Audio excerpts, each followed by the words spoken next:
All right, so Three Ninjas Podcast, Domino, Hess Jones, Bobby. And as many of you know, we didn't go to Blerdcon this year. You know, we wasn't with that vaccine shit. Yeah, but big boo. But you're not here yet, so chill. So, right, we didn't go to Blerdcon. We wasn't with the vaccine shit. It's not that we're, against vaccines. We ain't with the first wave of vaccines, but, we plan on getting it. What it looks like with Blerdcon, we missed one of the biggest Blerd blow-ups in recent history. Kind of mad that we weren't there to witness it live, but we do have the man that got all the smoke for that blow-up on the line right now. Live and direct, we have the co-founder or founder of Blerdcon. We have Hilton George. Hilton, how are you? Oh, I'm doing all right, brother. How y'all doing? All right. Good, man. Can't complain. Doing better than you, I want to assume. I'm doing great. No, you're doing good. All right. Yeah, you're doing good. I'm doing all right. I'm doing all right. You gotta take the hits with the misses in life. That's how it works.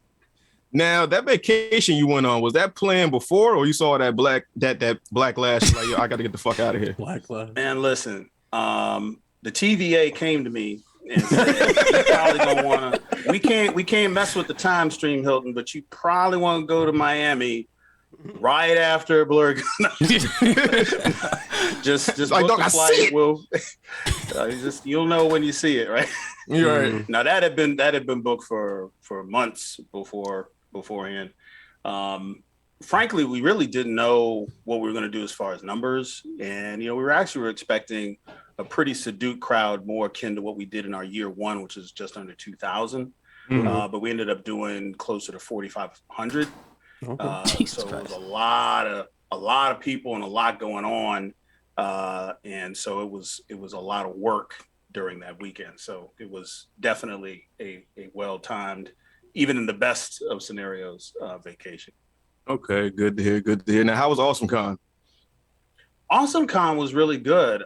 We have a relationship with them, with Left Field Media, that's been really productive. As you know, they brought in us and our cosplay winner. They put our booths together. So I don't know if you saw the pictures, but we had like one big long booth. We had like this huge expanse right in front of our station.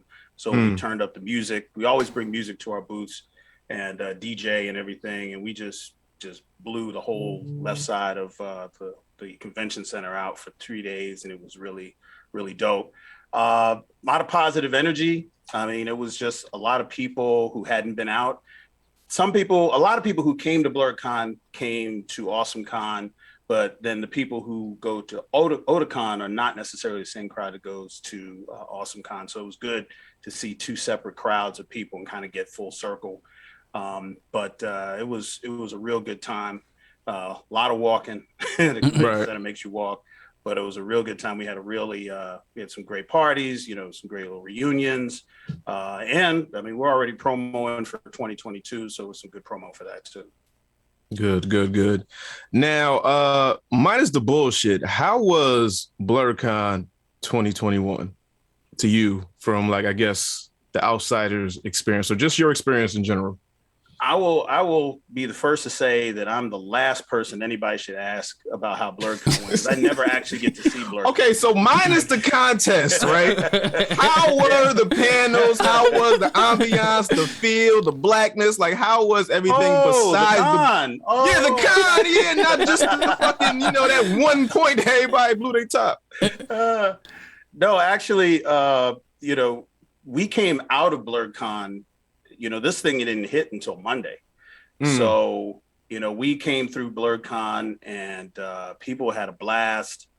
All of the reports, and the feedback that we got from people, just some of the stuff we did was new. We had a third stage outside in the food truck rally area where we had 23 acts performing. And, there's some people who had some suggestions, maybe like what kind of acts that they would want to see and that kind of stuff. Scheduling, is always that. We have a lot going on at Blerdcon, more than most conventions. And so people are always a little uptight about the stuff they had to choose versus something else that they wanted to do. And we kind of force people to have to try to be in two places at once.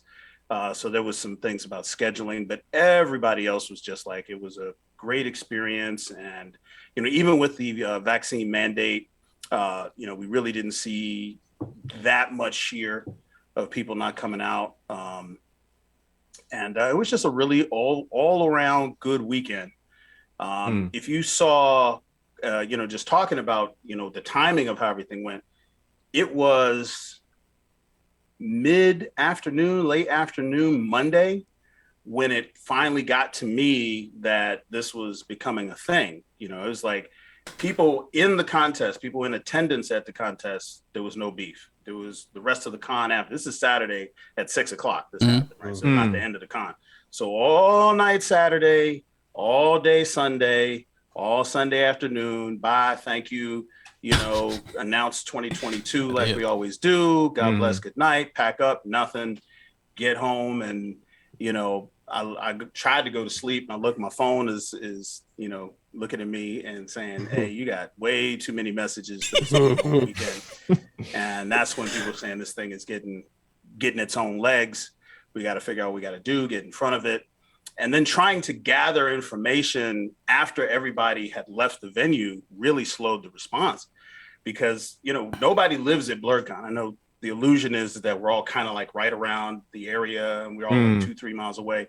People was on the road to New York, Philly, North Carolina, Tidewater, Virginia Beach. People wasn't even home yet. I'm talking to people who's in their car driving.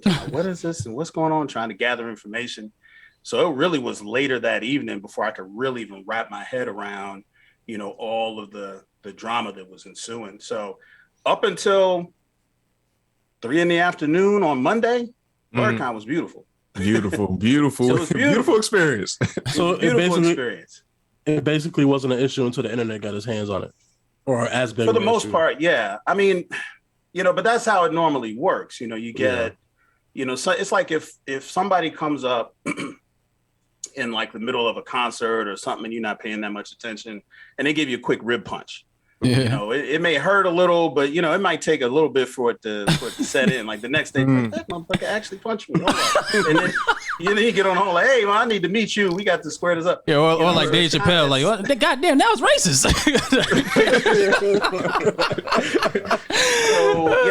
So it was kind of that kind of thing. It was really the internet and that really spun it out of control and kind of really just the momentum. And it got really, really, really ugly. And if you saw the tone of my first response, it was because it was in response to a lot of that stuff. And I got to put the brakes on before I even get all of the nuanced information about, who this woman is and what happened with the contest and, all of these other things that I really got to get my head around. Like people are getting their inboxes blown up and getting threatening messages, and not just the girl, but like the staff and the cosplay contest judges and, just down the line, people were just getting all kind of crazy stuff. And I was like, okay, I gotta at least pump the brakes on that long enough for us to give us bias a day to, get everybody home, sit down, talk and figure out what happened and what we're going to do, make a plan, and then make another address. Right. Now, as a nigga that's been to the con, from Friday to Sunday, it's a lot going on. I'm pretty wiped out, but Monday I'm on your ass. Right. So now, first question I want to ask you, right, is, well, about this thing, right? What is the mission statement of Blerdcon? Oh, I mean, it's on the site. This is the I just want you to say idea. The idea, the ethos behind Blerdcon's inception is to highlight and showcase, Black nerd achievement and contribution in cosplay, anime, gaming, music, art, et cetera, and have that be in an environment where, we are in control of the transaction, where we're not just selling Black art or we're not just showing blurred contributions, but the people on the stage talking about it are representative of the subject matters that they're talking about, getting people who are not normally on the stage or on the dais or behind the table at a panel, that opportunity to do their first panel or they do their first podcast or do their first con activity. That's really what the con is about. And all of the stuff that we do is about taking that population that we know of, that go to cons and are participating in the geek space, and then expanding that. because there's a lot of Black nerds who do not participate in the Blerd community. And these are the people that we want to have come out to their first convention. So we reach out and partner with high school programs and even some college programs. We had Bowie State come through with a group of students. We had Thurgood Marshall Academy in Southeast DC come through, just to kind of bring this next generation of 14 to 18-year-olds into a space that they may not be able to afford to come on their own, or may not get permission to come to on their own. And those are the kinds of environments that we create. The rest of it is internal commerce. This is you and you and you taking advantage of the space to have conversations, to have interactions, make connections on your own terms. And then we kind of stay back and just let things happen and try not to micromanage, every aspect of the con, especially since there is so much going on. So con starts what, Thursday for like the VIPs or something like that, right? Yeah, that was one of the new things that we did. We did some pre-con activities for the VIPs, had a little reception and party. We did a full day of registration for the VIPs on Thursday just for them. We had DJs and gaming and a wet bar, all that kind of stuff happening. But then for everybody else, the convention starts at noon on Friday and goes to about 3 or 4 in the afternoon on Sunday nonstop. Right. So now Thursday goes off without a hitch. Friday, then we get to Saturday. There were hitches on Thursday. But there were hitches on Thursday? There was, man. Well, Phil, said what happened? Anything that we can talk about that's not illegal? We'll get somebody arrested or like killed? It's all, it's like the Wizard of Oz, the man behind the curtain with the smoke and trying to keep everything together. Oh, it was smoke. Oh, man, listen, you just got to, get the DJ set up right, and the video games aren't plugged in the way they're supposed to be, and the people are lining up, and that kind of stuff. Anytime you're doing something new, man, you just trying to keep the wheels on the cart. Come on, give me 4 hours. Let's do this for 4 hours, no hitches, and but if people don't see it, that's a mark of success. Not because nothing went wrong, but you didn't know something went wrong, and that's But there was enough. Yeah, this was a high maintenance convention to manage. So be it that whatever happened Thursday, it doesn't compare to what happened to Saturday night, right? So now, were you actually at the contest when it was going on? The cosplay contest? Yeah. No, I actually haven't seen a cosplay contest since 2018. Damn. Okay. I put it on my little calendar. Like, okay, I'm gonna go down. I'm gonna stand in the back of the room. It's nice and dark. Nobody's gonna bother me. And you make it halfway down to, you've been to the venue. I make it down the first escalator, no problem. Second escalator, you start hearing the Hilton. Let me borrow you for a second. Hilton, let me holler at your Hilton. And there's a problem. Something I gotta put out. And the contest, ironically enough, only lasted like 45 minutes, and that's what we did a wedding in between the intermission. Oh, wow. So shit. Yeah, I did say. I think I did see that in the little rundown clip y'all did. Yeah. We planned a full blown wedding in the intermission between the contest dope as shit. and the announcement. And it was lights on to lights off was 45 minutes. By the time I got down to the second level, right before I was gonna hop down the escalator, they're like, the contest is over. Like, dang, 45 minutes was gone. Usually it's like 2 hours. Yeah. But it really, really, really went fast. Right. So that whole blow up took 45 minutes. So I guess put a stain on the Blerdcon name when it comes to a lot of people that went there, be it first timers or people that have been there since the inception of it, be it 2017 or whatever. So the cosplay contest happens. You have how many contestants? Do you know? I think we had 19 entries. 19 entries. 19 entries out of 50 slots that we set aside. Right. And not even all 19 were qualified to actually, because a lot of the costumes were purchased. Some of them had not made, I think it's like you have to make 80% of it in order to compete for the main prize. We added some into the contest through a separate contest that was being done by Black Cosplay Boosters. So there was a couple more people that were able to get up on the stage and showcase their stuff. But yeah, it was a relatively small contest to begin with. Okay. So out of those 19, the judges pick One person to win. Now, who were the judges? Well, those were the cosplay guests. Cosplay guests. So every year, the cosplay guests are the judges for the cosplay contest. Okay, so it's like when we went in 2019. It was was it? It was the cosplay guests that were the judges. So it's the same thing every year. So they get up there at Blerdcon and say, "Hey, this white woman had the best cosplay. I don't know what credentials they went by. I don't know what checklists they checked, but they said this white woman had the best cosplay in this black ass convention. They didn't read the room. Pretty sure it was the sea of black people. They got up there and said that white woman won that contest. So white woman is elated from what I hear. I won. I love y'all. Fuck with y'all. I'm here. I'm here to celebrate nerd shit. Cool. She gets out of the area that the cosplay contest is taking place at. And then it's just total eruption of fuck Blerdcon. Damn, we can never have shit.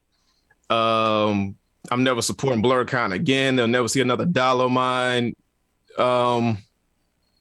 First of all, how does that make you feel when people take this one incident from this cultural thing that we're trying to build from the ground up? We always complain that black people never have shit, and then when we create it, we like to tear it down as fast as we create it. How does that make you feel that people are already like throwing away Blerdcon as like, I'm not fucking with them no more? Well, on its face, it's disappointing. I mean, as anybody who creates a convention, it's like if you go to King's Dominion and there's, 30 roller coasters or something like that at King's Dominion. There's a lot of rides there. And you get on one ride on the last day of the last hour of your visit, and you get stuck upside down in one of the loops. Now, so I understand that it's fuck King's Dominion after that. Like fact, shit. Right. It doesn't matter. Oh, it was the big bad wolf that messed up. Scooby-Doo was fine. No, it's all like the whole thing is ruined for you if that happens. The ironic thing is that, it was a spectrum. There were people on every spectrum of it that were, concerned or upset or complaining. The people who were on the full out fuck Blerdcon, they never get another dollar of mine. Most of those people weren't at Blerdcon. A good chunk of those people have never been to Blerdcon and never will come to Blerdcon. So we have to delineate, the people who have legitimate concerns and are upset and, have questions versus the people who are always waiting in the wings. I think you could probably find this with any convention, but I know who mine are, who are just waiting to tear down the convention no matter what. Like, somebody could have not put enough sugar in the Kool-Aid on Sunday and they would. Right.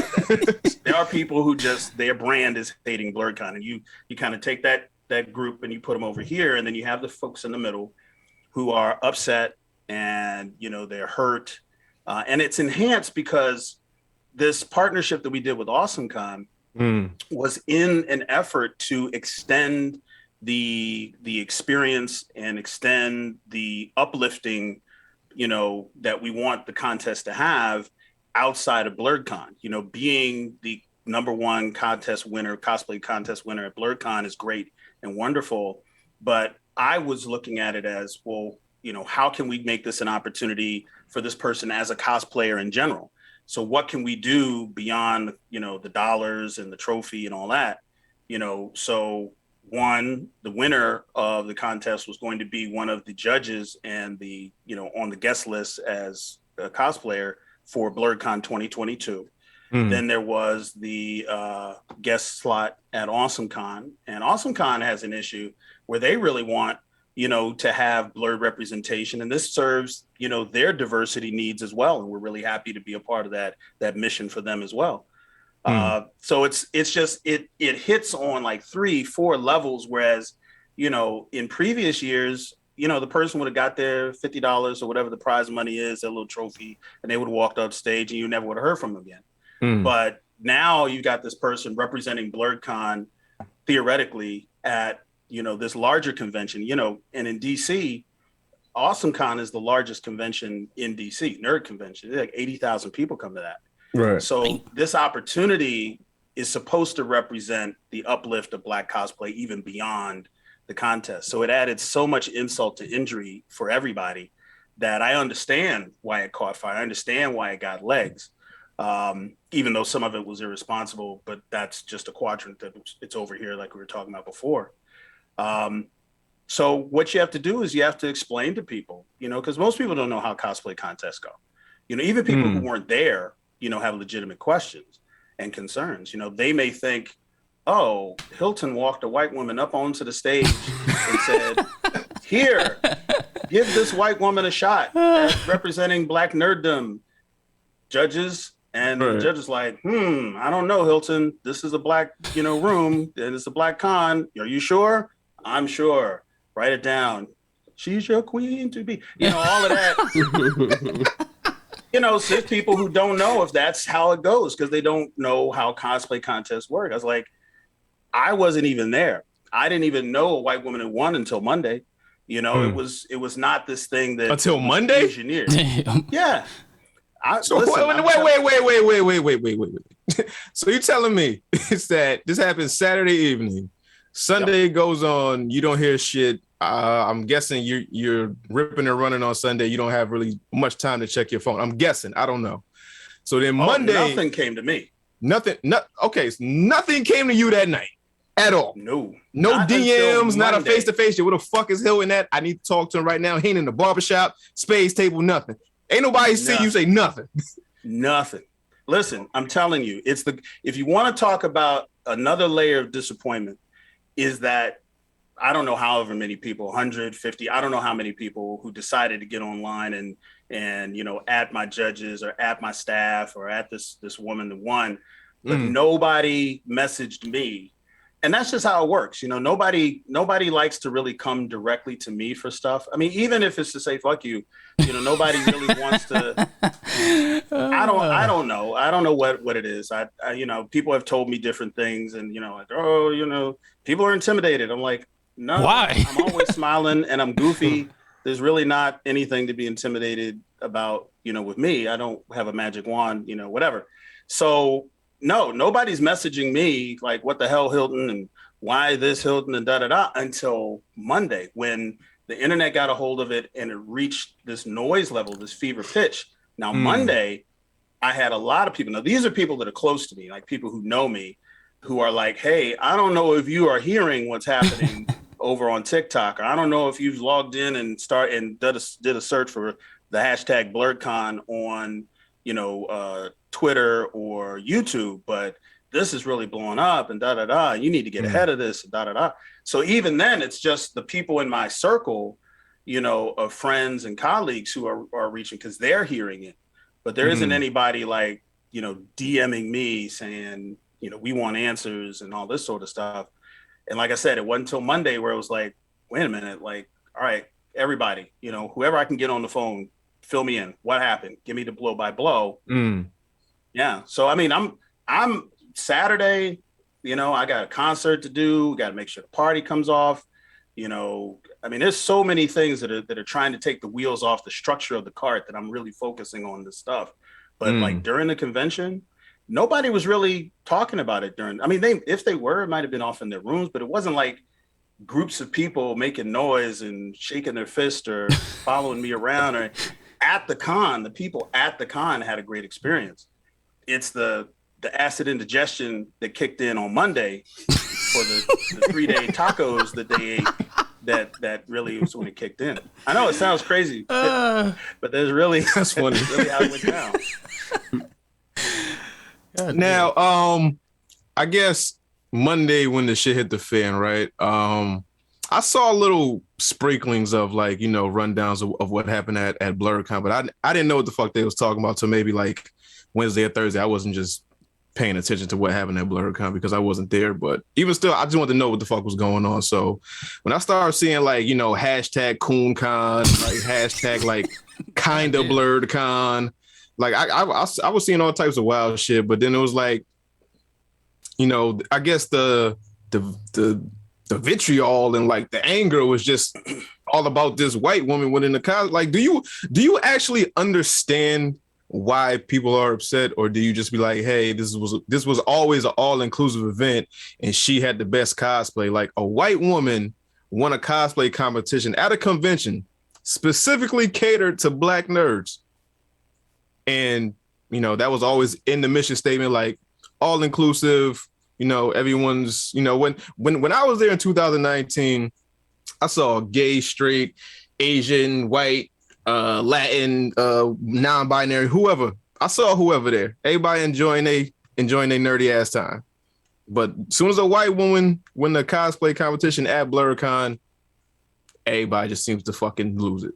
Like, do you understand why people are mad though, or do you just be like, oh, absolutely, absolutely. Okay. And so, you know, that's kind of where I started off at, is trying to fundamentally understand, you know, where the spectrum starts and stops. You know, concern to anger to outrage, and what people are outraged about.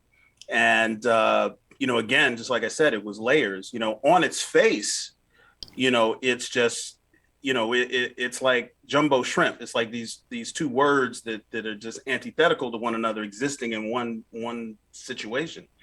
And it was a series of decisions that just, you know, as I'm learning now, it probably took me about a week and a half to really get the full picture, that she had a Black group of friends that she was there with. Yeah. And they pushed her to go into the contest. You know, yeah, you got dope cosplay, and, you know, you're plus size and or whatever. And, you know, she's like, oh, like, okay, if she won a spades tournament, I can get it. I get that. The cosplay, I'm like, all right, dog, maybe y'all just wasn't up to par. Right. And I think there was a series. She going Boston on niggas in their space. Like, yo, what is this? Who gave her the cheat code?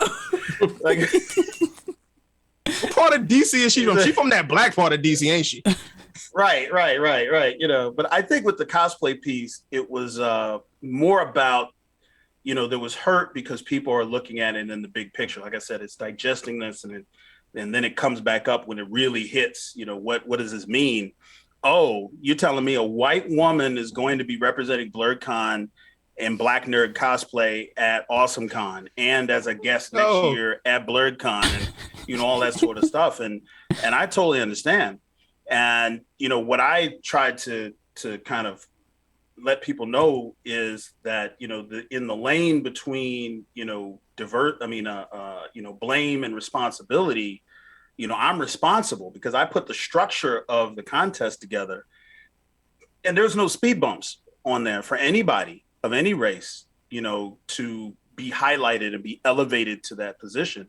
And while legally, you know, there's a whole quadrant of people in this argument that are thinking, you know, well, why do white people have to be there at all? And, you know, why do Black folk stuff have to be inclusive? And all cons are inclusive. The blackest con, you know, that you think is blacker than Blerdcon, and I guarantee you they got white people to go there too. Some of them have white guests. They're all inclusive. But when you have something as high profile as a cosplay contest winner at a con the size of Blerdcon, you know, those things go to another level. I mean, white people have always been at Blerdcon. It's just like you said, 2019, you saw a mix of people, but they were participating. You know, they weren't the show, you know, and the cosplay contest is the only place at Blerdcon where structurally someone who's just participating, who's just there observing, could elevate themselves to the forefront of the convention. And that happened. And so I had to come up with, and this took a couple of days because, you know, you got, you know, okay, what can we legally do? And, you know, we're wrangling with, before she relinquished her prize, you know, like, okay, how do we go about, you know, altering the situation with her in the winner's chair, right? What do we do? You know, because obviously we can't have the Blerdcon representative be fucking white person. Anglo-Saxon, like Caucasian white. I mean, so I'm planning ways to work around that. But she had already relinquished the prize. I think she realized, you know, it dawned on her that, like, oh shit, like, okay, I really misread this room. I misread my place as a attendee and what the con was about and opportunities that I might have taken away from other really great Black cosplayers who were in the contest. And, this is how we learn. Like sometimes that's you gotta bullshit. If she had the it's- best costume, if she had the best costume, like why? This is a conversation that we were having whenever we did the news drop, and I don't have the answer for it, but like if she had the best costume, I don't understand. And like now going forward with the representing stuff that I get, but in general, just her winning the contest, I don't understand if she had the best costume. If she didn't have the best costume, that's a different conversation to have at a different time. But if she just had the best costume, you can't be mad at her for wanting to participate in something. She spent her money to go to visit this convention to do this stuff, and she wanted to participate, and then she happened to win. Like I don't get why you're not alone. There was a whole quadrant of the spectrum that was there, and almost to the letter what you just said. They had that same position. And had a lot of, real valid thoughts around, what does it mean to have a cosplay contest, that excludes, cosplayers of any quality or skill level, yada, It's yada. It's a cosplay contest at Blerdcon. It is not a Black cosplay contest. Right. But this year, I think is different because the winner, that prize pack, what that represented was so much more above and beyond what we had ever done before, or any con ever. I don't know of any conventions that partner with another con to say, not only are you going to win here, but we're going to make sure that you get your first show over there. You're going to get 2 guest slots, to launch your cosplay career from this win, from this stage. And this, that sounds crazy. That sounds crazy now. I'm thinking about it. That does change. That sounds crazy. Yeah, so I was excited by the idea, and the cosplayer who was elevated to the winning slot, Kiwi Ninamori, she's at this moment, she's at PucciCon. She got called by PucciCon before she even got to AwesomeCon. So she's doing a cosplay, guest slot up in New Jersey.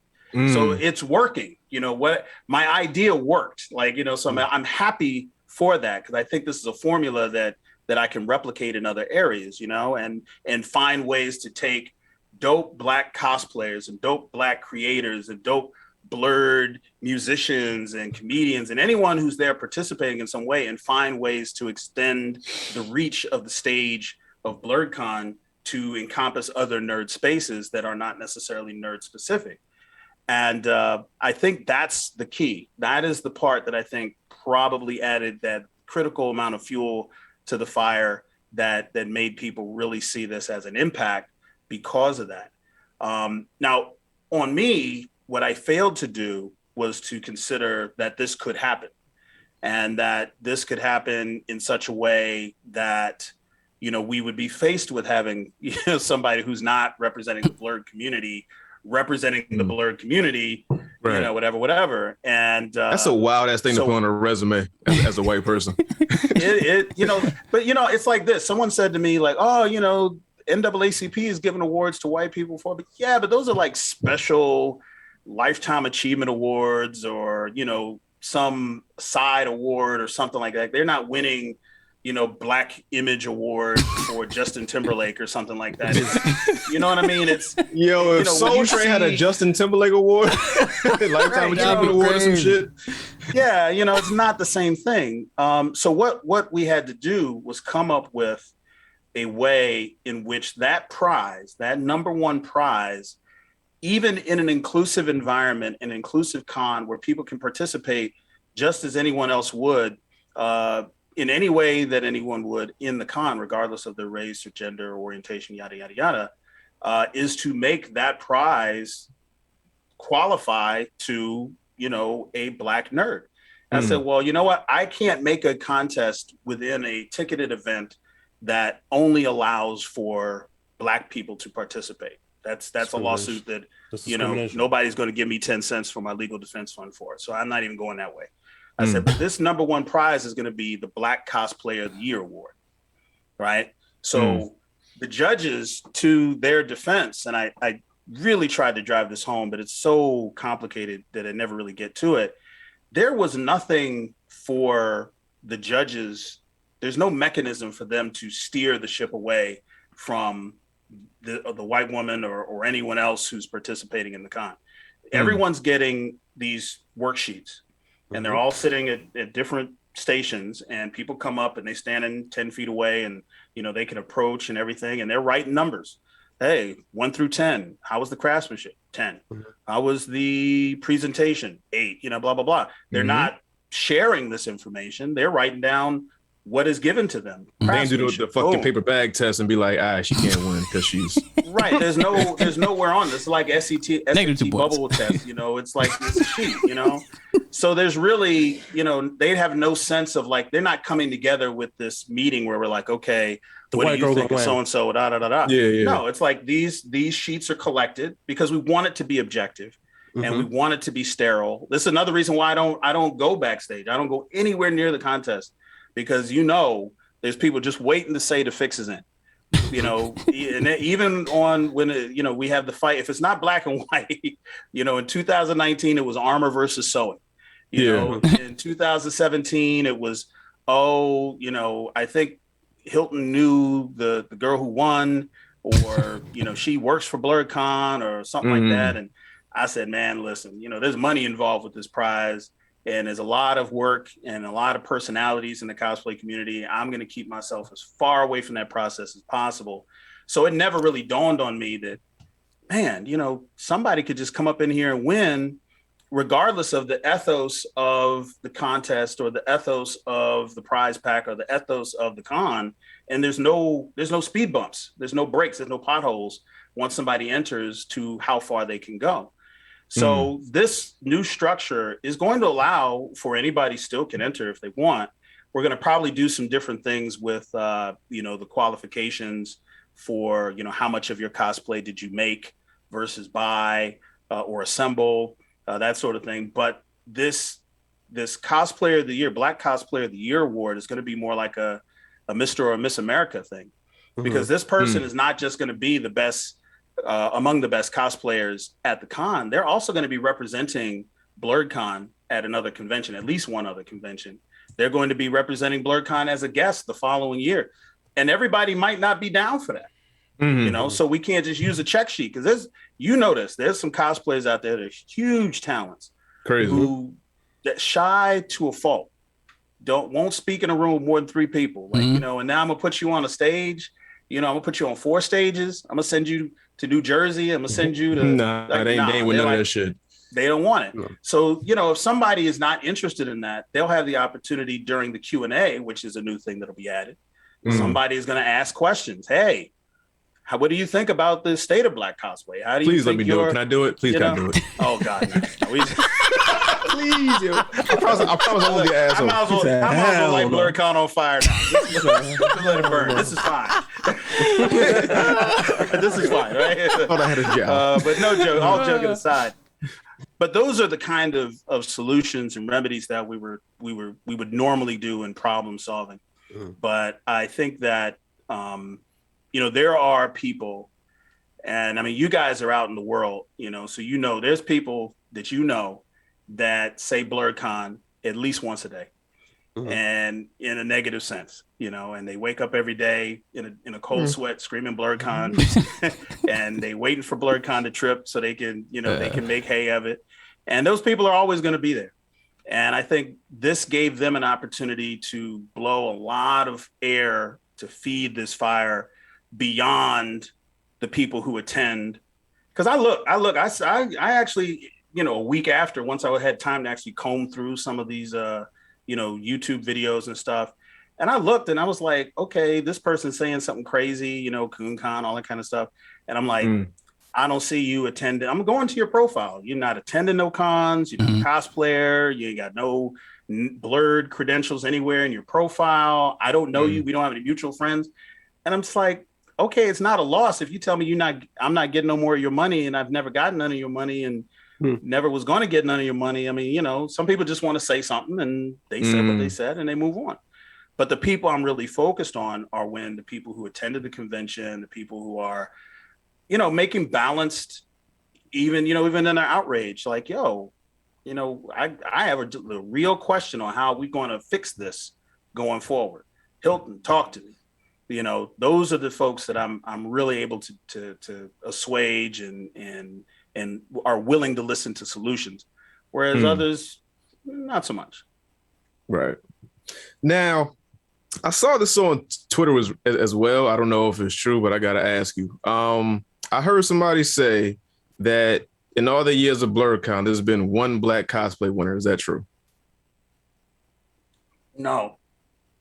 Year one was black and Korean, but she was darker than me, so I didn't even know she was half Asian. But then 2019, we had what's the princess and the frogs princess name? Tiana. She had the green. Yeah, she won.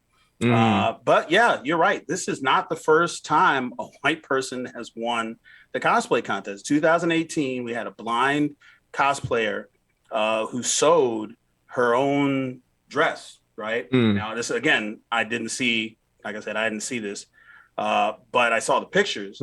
And the controversy was, people were kind of like, but it didn't go nowhere. And I kind of looked at it as kind of like a freak accident, like, okay, okay, well, they got the prize, there's not too much of a dust up about it. Apparently there was wide consensus that this person had the best cosplay, enough to the point where it maybe trumped this person. I don't know. It never got to the point where we really had to examine it. But I did look at it as okay, this was a freak accident. It's like a car accident in front of your house. Like, that's not because of the pothole up the street, losing control. This is just Jesus deciding that there's going to be a car wreck in front of my house this year, and boom.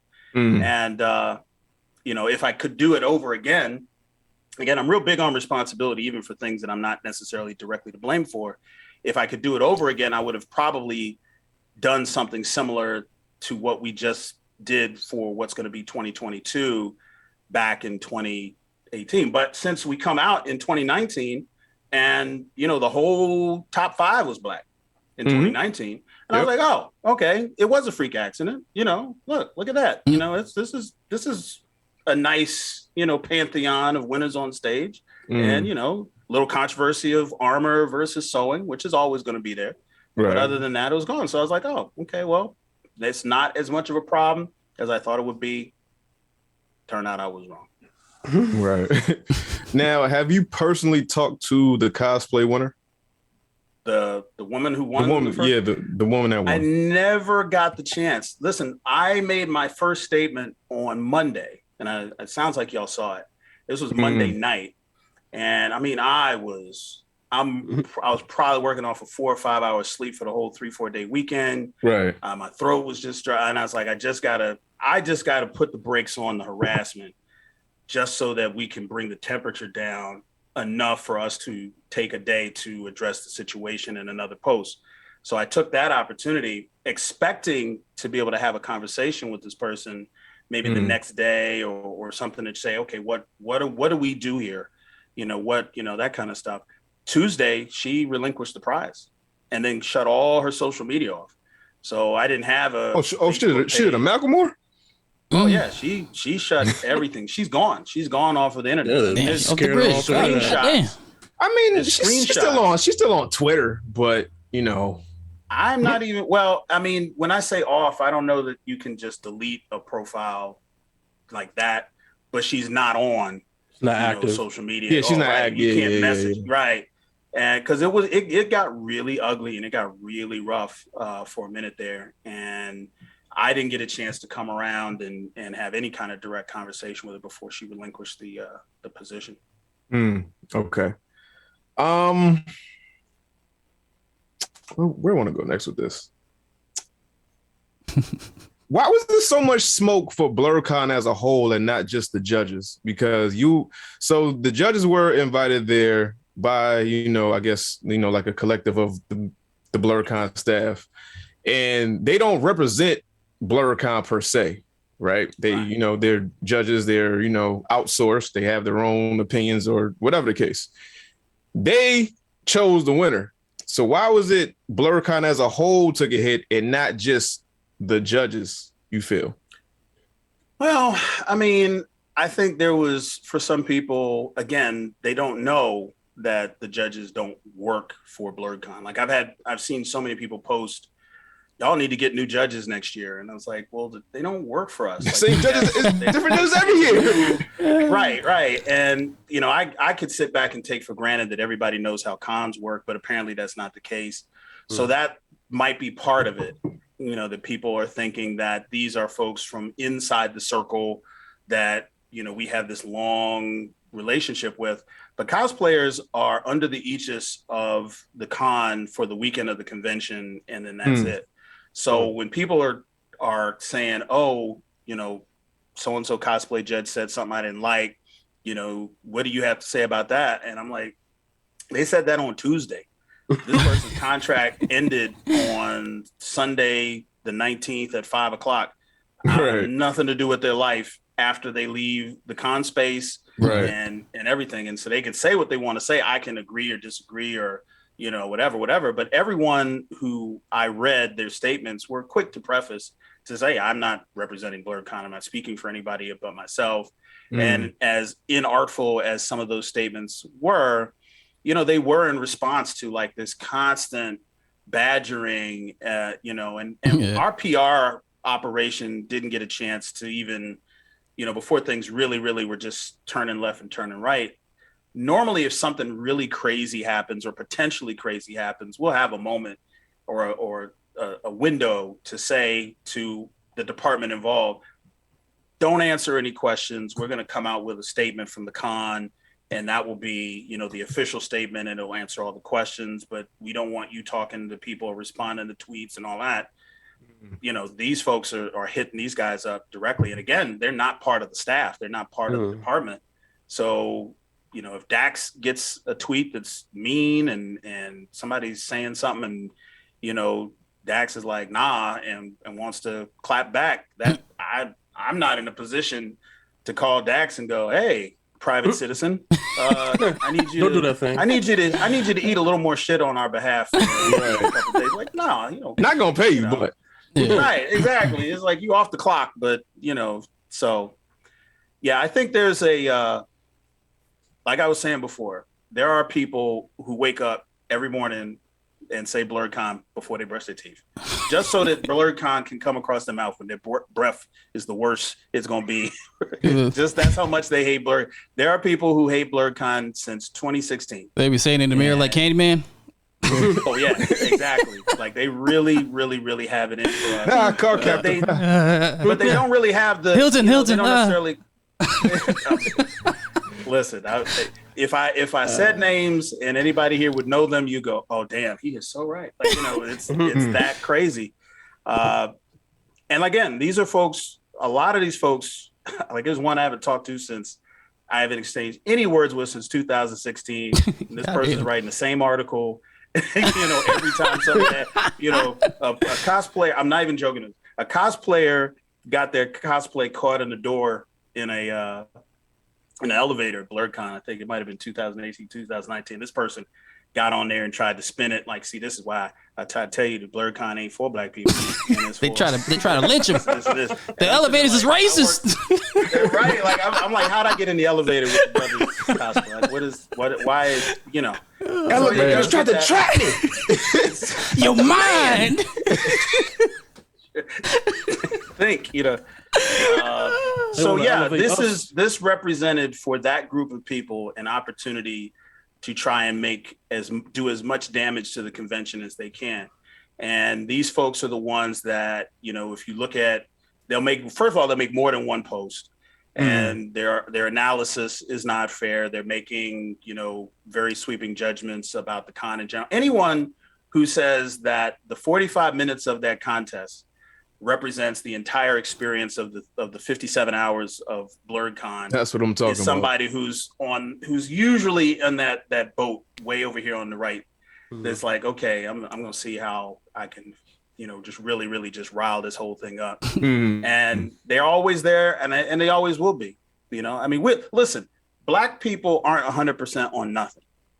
Right. You can't find anything that 100% of black people, not grits, not seasoned salt, Nothing. You think it's 100%, but if you post, if you get into a position of influence or volume or voice or elevation, and you say, "Man, I love grits," there's gonna be 5 people that's gonna come. I put sugar. Like I saw a horror story on grits the other day. I saw somebody put flour in their grits. And I almost died. That's cornmeal, ain't it? No. That disturbed me because I had grits this morning, and just the idea of flour, that's a whole flour. But, I cried. But I'm just saying that those people exist for Blerdcon, and we're doing. I always knew that was going to be the case. You know, when we incepted Blerdcon and we put it together, everybody was waiting for this army of white people or Asian people or whoever to come and try and mow us down. And I was like, nah. Probably the biggest and most vocal criticism of Blerdcon is going to come from people that look like us, because we're doing how it is all the time. A lot of things that are so different. And if we achieve any success, I mean, listen, I'm not bragging on Blerdcon, but this is just a objective fact. Blerdcon has had the kind of explosive success that is rare amongst conventions. And if we were flying under the radar, year 4, we were under 1,000 people and it was a small con, nobody would care what we were doing. But when you start off at 2,000 people and 2019 is like 6,500 people, and we're on track for like 8,000 people next year, I mean, that's not normal for most conventions, and people feel a certain way about that. That's just how human nature is. And they saw this opportunity like, oh man, let me write this think piece. Hold up. People are going to care what I have to say. I'm gonna make sure they retweet it and they're gonna resend it. It's the same 3 articles. They ain't but 3 articles on this. They're all they're getting posted and reshared by the same people. And I'm just like, there's like 40 articles, Hilton. What are we gonna do? Like, no, it's 3. They're all the same. It's 3 articles. The same 3 being retweeted. Yeah, they done created the Legion of Doom against you. Goddamn. Like, listen, man, the Akatsuki, goddammit. What we're doing is controversial. There are people like, who really, really, really do not like the fact that there are non-Black people in any way associated with the con, in attendance, in the building, sitting behind the engineering booth behind the stage. They don't, nothing. They just cannot stand that. That will be the forever point that they will always hate us for. There are folks that, don't like the way I brought Blerdcon up. I am the first to say I didn't kiss any rings on my way into doing Blerdcon. There are a lot of established conventions out there that feel like, well, nigga didn't talk to me. And there's some indignation to that, for some people. And I understand it, but again, there are folks who are outside of the bubble, like you guys, objective people who, they're just like, man, this is making a lot of noise. What in the hell is going on over there? We missed 1 year. We missed one fucking year. Hilton burned down Crystal City. And we did not cover it. This is a missed opportunity. Bullshit. Just woke up one day, the world was on fire. One day the world was on fire. This was the day. And so yeah, for most people, once they saw the plan to move forward and it made sense to them, they're like, okay, we're gonna see what happens next year, and we're gonna see what 2022 is, starts to get mapped out to be. But then there's others who, no matter what you say, they're not listening. They are not paying any attention to, I have a question, and then you answer the question. And well, I have that same question again, just to ask it so people think it's still an issue. But the question is, right. And you're like, okay, this person's not really trying to hear the solution. Well, fuck them. We don't need them. Meh. So now, before I ask you about 2022 and your plans for that, what I want to know is, after the blow up, what was that first staff meeting like? Like, did y'all come on Zoom, or did y'all, go into a conference room? It's like, hey, we kind of fucked up. Like, what happened? What was the energy in that room? Well, again, we have just because the structure of conventions is the way it is, we have silos. So programming is not aware of any of the stuff that's going on with cosplay and guests in the cosplay contest. Okay. They're sitting up on the third floor in a back room, making sure the panels go, and everybody's projectors are working, and everybody's on schedule, and people are reporting no shows, updating the site, yada yada yada. So I got people in registration. They spend the whole con sitting behind a table. You have your ID, please. Da da da da. They don't know what's going on. So we didn't have to necessarily have like this big come to Jesus meeting, so much as just for me to come forward and say, okay, this is where we are. And we're going to craft 3 sets of statements that are going to go out. We didn't do much crafting with the first one, but the second one, and then was the first one yours that you deleted? That one? Yes. Yes. Okay. Okay. Yes, all right. Yes. That was me. Because people were like, the messages I gotta say something. Right. Well, yeah. People were like, you can't hide from this, Hilton. You hide from the issue. You can't hide from this. You got no, I'm not, nigga. I don't know what to say to y'all. And I'm like, I don't even know what happened. All I know is one woman won, and everybody's mad, and I got it. And so that one, I was like, look, I just got to stop the harassment. That's my responsibility at the very moment. That's the only thing I'm really going to focus on as far as that. And then the second one, we can kind of, once we get more information. So we really didn't put the rest of the team in any position where they had to make any statement, because nobody's asking registration what happened at the Cosplay Contest. Nobody's asking the stage manager for the outside concert or the coordinator for the food truck rally, about it. They're talking to the cosplay judges, 1 or 2 people they think are associated with it, and ostensibly me. I mean, of course, nobody's messaging me directly from the mob, but the people in my circle are. And so yeah, we had that meeting, and we was like, okay, we have to figure out a way to do this. Like, how do we address legitimate concerns about representation and uplift, and the ethos of the convention, while still staying within what the legal confines are for exclusion from public events. So we had to kind of figure this out, so that the idea that I was so excited about, this ability to take the Blerdcon cosplay winner and elevate them even above and beyond our stage and put them on at least 2 other stages, which will probably end up, by the time we get to next year, our cosplay winners probably end up on about 5 stages, by the time the end of the year comes around. So it's a really, really good thing. How do we do that and make sure that it's meeting its purpose? Because this isn't about elevating Blerdcon. This is about elevating the community. This is about elevating, the hard work and talent in the Blerd community in this particular lane. It's cosplay, right?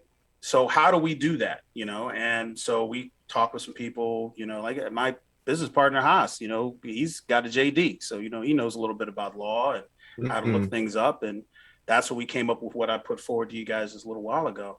But I mean, we knew that the community has a news cycle, and a lot of people, I knew as like, at some point they're going to overplay their hand, and people will go, oh, okay, all right, over there, I'm mad too, but you're owed some other stuff. That's you way out of bounds. Like, we're not even talking about that. We just want to know what we're going to do to make sure this represents us and in the way that the founding is supposed to mean. And and inevitably, a lot of the real haters overplayed their hand, and there's people, there's posts up now talking about, why are y'all still, Hilton was on, you saw me on Head Nerds in Charge. I was on the 3 hours answering. That's why I didn't ask half the questions I wanted to ask, because like they already covered it, so I ain't gonna rehash it. I love Curtis for what he did, but I told him, I said, here's why I need you, and this is why I'm reaching out to you first. He said, why? I said, because you're messy and you're loud. and I need you to use your messiness and loudness and your irreverence to create a neutral platform, where if I'm wrong, or if I'm saying something that's off key or if there's something that I'm trying to hide, you'll create some ripples, nigga. Yeah, you know, make we can some get this message out here, so I ain't gotta go on all these fucking platforms and answer the same question 8 times. All right? Three ninjas might be where it stops. I don't even want to see the questions. Like, as many questions as you get from submitted, and he said he got like 200 of them, but there was a lot of repeats. Yeah. As many questions as you get submitted, I will stay on air to answer until you run out. And that was my thing. Right. That's all I need to know. Just tell me when to log in and when we're gonna start. And that, you know, as he hit me with them, I mean, yeah, I've heard them before from other places, but I didn't know that he was gonna ask. I was scared for you. Yeah. I was never nervous because I'm coming from an honest place, you know, and anytime I see black women, I get nervous, man. I saw it because I saw the video and I saw 3 black women. I said, "Oh shit!" About to give it to this. I said, "Fuck, man." To a certain extent, they did. To a certain extent, they absolutely did. And you know, the thing is that you have to ask yourself the question: if you are one of the people who was really, really upset, and if you're not now, you know, that it might be the answer to the question, but you know, so what is it that you want? You know, do you just want to see somebody get dragged because that's, you know, that's just in you know, the next sequence of events, you know, from Real Housewives, from Blerdcon.com or whatever. I don't know.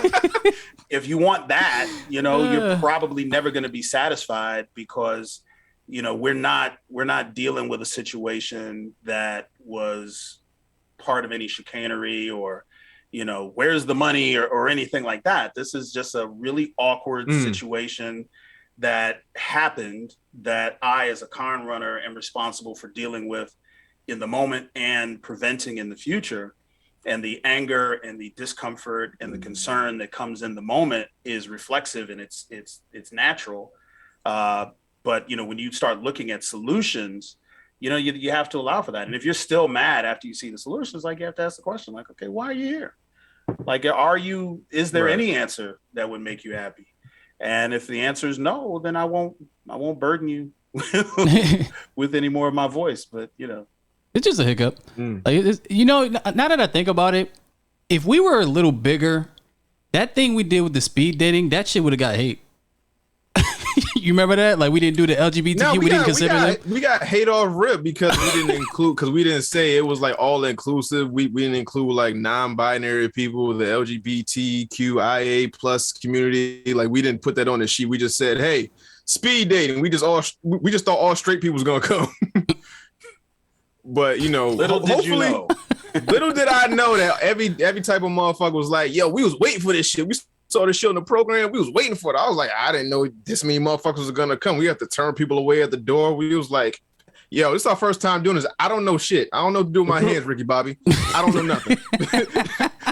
So hopefully if we do it in 2022, we get like the big fucking room and then we get to actually, like, you know, have everybody in there that wants to be in there, and then we get the inclusion that we want, or do more than one speed dating panel. I don't know. We'll talk to you. I don't know. We'll figure something out. Figure it out. So always do. Now, speaking of 2022, right? The hallway cosplay contest pageant that you I guess you announced. I don't know if it was a preemptive announcement or you already had that plan to announce, but you announced that on a video, I think at the end of July, I want to say. And was that always a plan to have that, or did you feel the pressure from this thing and be like, hey, I got to do something? Well, it's a little bit of both, because you have a challenge on both ends of the challenge. Like I was saying, you know, we looked at the con and said, okay, how many people can we comfortably accommodate in a cosplay contest? And the magic number that we get for registration is 50 for prejudging and, you know, people walking across the stage and all that. I mean, cosplay contests, I did a Wizard World cosplay contest when I was cosplaying, and it was 6 hours. Now this contest didn't last, the audience didn't see 6 hours, but if you wanted to enter and you had to participate, it went from like 4:30 in the afternoon to 8 o'clock at night. Just in line, queuing up, getting judged, walk in, you know, no food, nowhere to sit.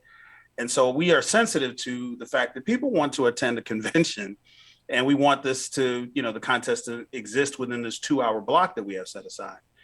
Now, this year, like I said, we only had 19 entries. Right.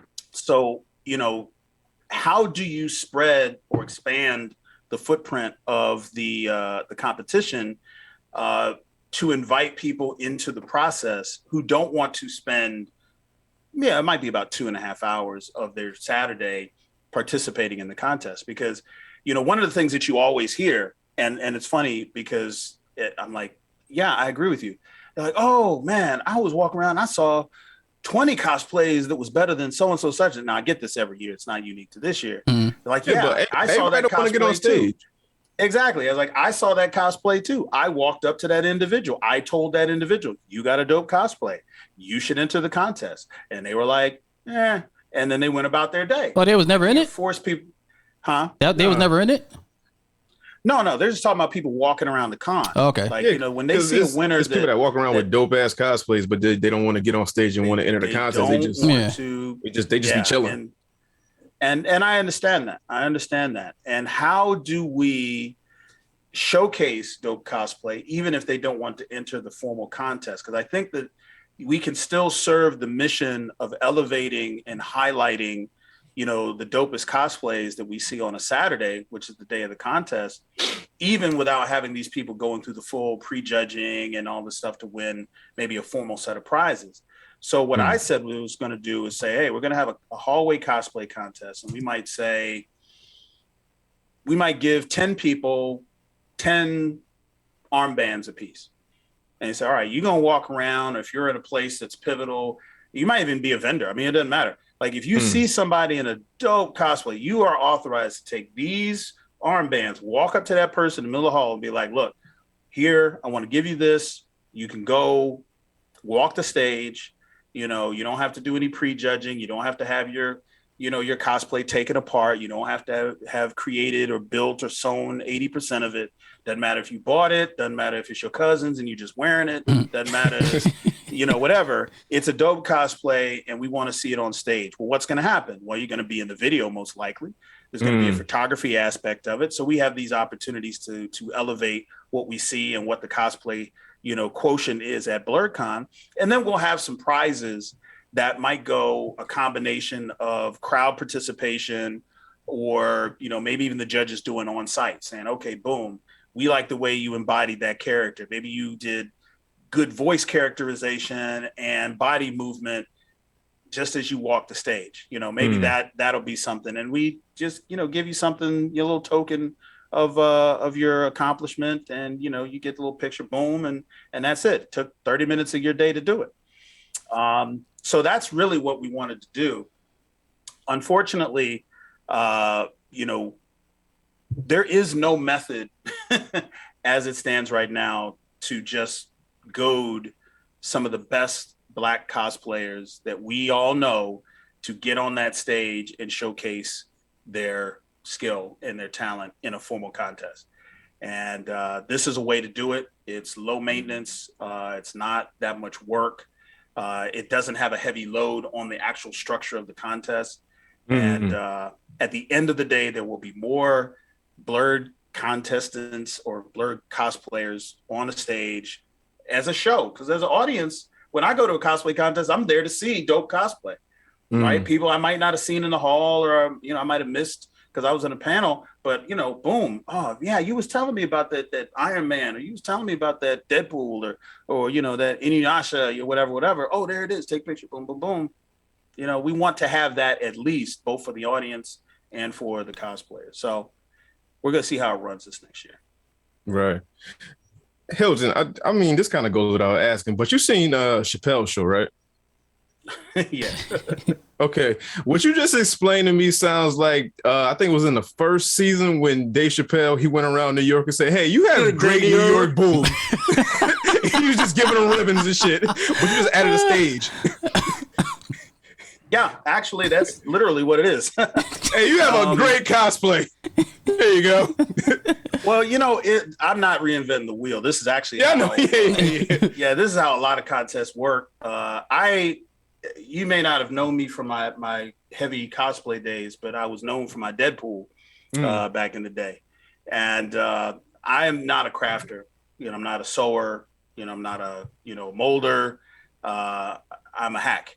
I put together stuff and what I think is creative cosplay. But if you ask me how much of it that I actually make, like, well, I painted that, and I, did this, but I didn't make it, wired that in, put the speakers in so you can hear my voice. And I went to MomoCon and entered the contest. And, they asked me, so, well, we got a category, do you want this? You just want to get up there and walk the stage and show your personality and your performance? Well, there's a prize for that. And, so they did the prejudging. I walked up on stage and it gave me this little bag. It was really cool. And I got my little chance to wave and take a picture with the cosplay judges and sat my butt down. And I was like, oh, that was pretty cool. And it was just that simple. And it didn't take too much of my life away. And I got a chance to, kind of get up there and say something crazy. And that was it. So I think there's a way to make that work at Blerdcon so that we do get more highlights of the cosplay. And yes, it will be very much like handing up ribbons. Nice New York boobs. There you go. Nice New York boobs. That'll be kind of cool to have a cosplay to where you're having it to like best performance. Like if they dressed up in a cosplay and they acted out on stage for like a good like minute or 30 seconds or something like that, just to see how it is. You just have different categories like best performance, best style, the look, and things like that. Right. And these prizes don't have a whole lot of responsibility behind them. They may not be monetary. They may be contributed into a bag or a set of bags by the vendors. And then they get, prize sponsor consideration, in the program or something like that. But it's just a way of acknowledging it. It's, like I said, it's low maintenance. And again, there are a lot of people who, maybe they're not crafters and they're not sewers, but some of my favorite cosplayers are people who bought their cosplays, but they perform the hell out of that character, like my man, Eric the Smoke Moran. He does an amazing Skeletor. Yeah. He didn't make the cosplay, but he's got that voice and that He-Man. That shit. Right. I'm looking at this 350-pound ex-Marine, former pro wrestler. He puts his helmet on and he's sounding just like it. I'm like, that voice is coming out of your head, but wow, like you really are Skeletor. But the way a formal cosplay contest works now, he might not win, on that alone. But if we did like a hallway cosplay contest, like somebody could walk up and go, boom, we need you to get up there and show that voice and show that performance and, get some acknowledgement for it. So I think it would be cool to because they have lightsaber duels sometimes and they have them as cosplay. Sometimes I go to the cosplay and I see people dressed up as certain characters. Giving this nigga Stop, man! I gotta say it. Gotta say it. Like if you do that shit and niggas heard on this show, I don't want to hear shit. What, the duel awards? It'll be a duel awards. It'll be like Batman versus fucking Black Panther. Do all this shit. They do shit with like DJs and music, choreography and shit like that. If you have a choreography like fucking performance or some shit. Hey, yo, doing it. Well, I checked, man. Come on, man. Look, he already setting the predicate for the 2022 scandal. That lightsaber duel with the DJs. You know what? That was all. I love Blerdcon so much that I wouldn't even ask y'all for a check. I just want to be a part of the fucking festivities and shit. But I've seen that too many times where niggas will steal somebody's idea because they like gave like a fucking skeleton of an idea. And they were like, never thought of that. What am I gonna do? I'm gonna flesh this motherfucking skeleton and I'm gonna just do it, act like I thought of it. Well, see, that's why I don't talk to people. Listen, I kept Blerdcon under wraps for 2 years. From the first day I said Blerdcon, I got mad ideas. It's just if you're gonna use first time I was like, let me just drip up. Don't say the name because somebody already be at the patent office talking about you throwing out a Blerdcon application too. All right, cool. We about to be exactly. This is why we can't, as a people, and I think about this all the time. A great opportunity comes to you or is on its way to you, and you're so enthusiastic that you put a post on social media saying something amazing's coming. Can't say nothing yet, but I'll wait till tomorrow. That part that can't say nothing yet. He's talking to black people. that y'all mess this up for me. I'm gonna wait till the contract is signed because I know y'all gonna mess it up if y'all find out I'm applying for a job. Right, I'm applying for this job, and I know somebody work at Target too, and you ain't getting no manager position. We got a weird phone call before we said something about your past, and it's the same way with these creative ideas. You just gotta run with it, just make it happen.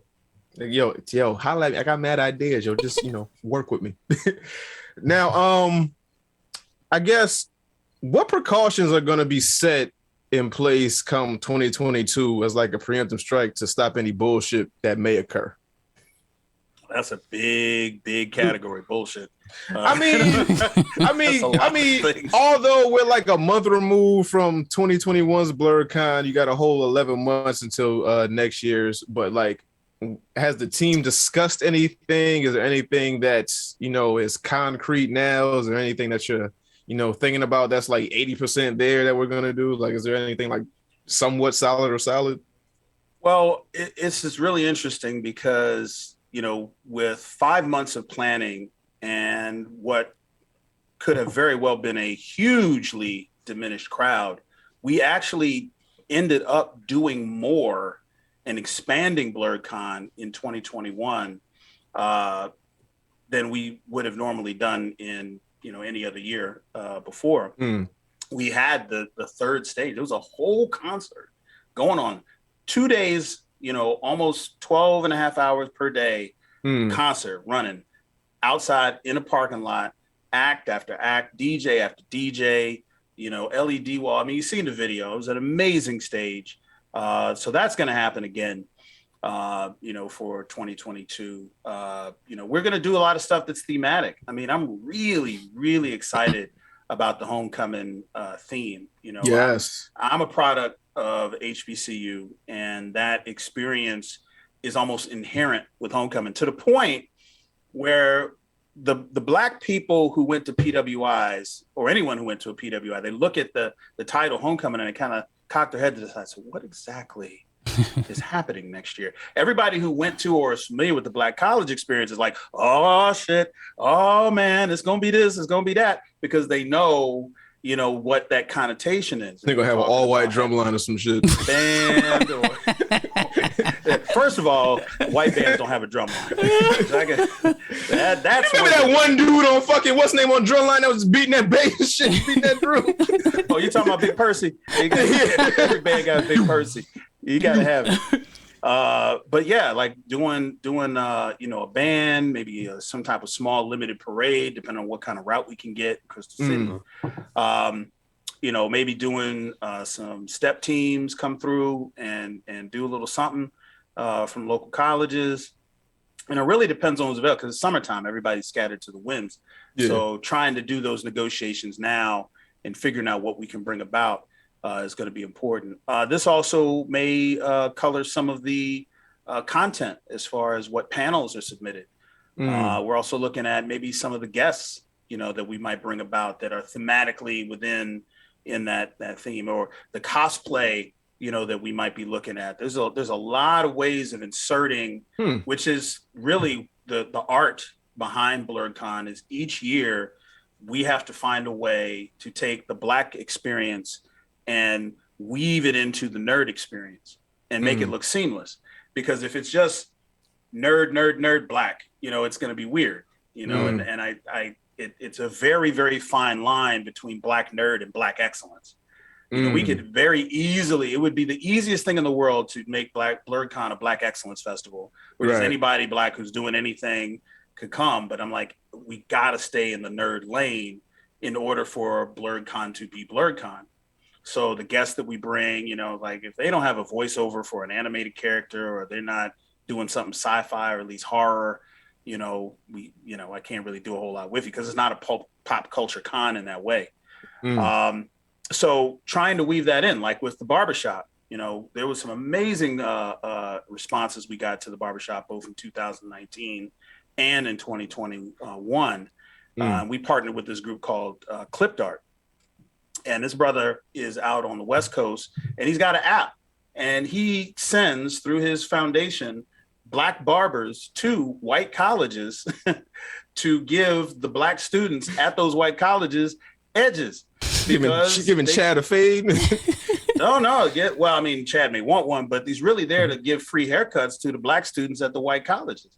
Because if you're in Ames, Iowa, where's your black barber? And you're running around with your ears all fluffy, trying to figure out what to do. Shit, send some of those to UConn. No, hey, he might already be with it. But he actually worked with us, and we got the 2 barbers we got. One of them was from Colorado, flew in. One flew from Arizona. And I mean, those dudes were doing some serious work. So we're going to be partnering with them to expand that next year. And then again, musical guests. I want to get a go-go band this year. Weren't really able to make it happen last year, but really, really, really want a go-go band. And everybody I'm talking to about it, I'm like, I got to have a horn section. As long as they got a horn section, I don't care. As long as I see a horn section, I don't care. I just we got to make that happen. But a lot of what you saw in 2021 will be replicated in 2022. I don't think there's going to be a whole lot of nuance or things that we're going to add to it structurally beyond that. I mean, I think we've cemented the Spades tournament. We figured out a way to make that work because that was bigger than the room that it was in 2019. And now we got a way to make it pop and make it as big and as expansive as we need it to be. Shit, you talking about some black shit? This some black I love the black. I love like the blackety black shit that you implement though. like the spade shit. Like when I saw that shit, I was like, yo, I'm gonna shed a fucking tip, man. Well, it's funny because there is a line because there are some people who get like. Oh man, that's too black. I don't think they can get it.